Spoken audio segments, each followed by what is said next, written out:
Hey guys, welcome back. So in this video I'm going to show you how you can duplicate multiple sheets in Excel at once. Okay, so select the sheets. So Control Windows or Command on Mac and click each tab at the bottom that you want to duplicate. So Control Sheet 1 and this one here.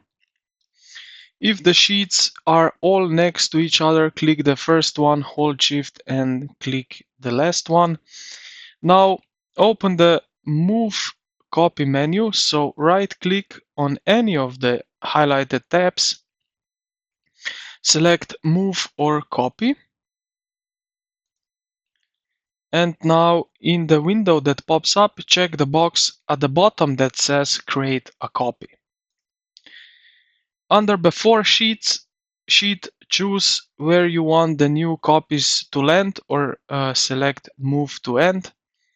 So let's move to End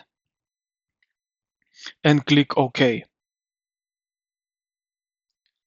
Just like that. And we have now basically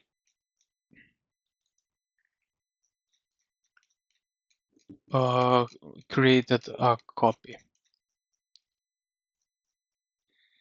So this is pretty much it for this video. So I hope this video helped you out. If it did, consider to like the video and subscribe to the channel. Thank you for watching and I will see you in the next one.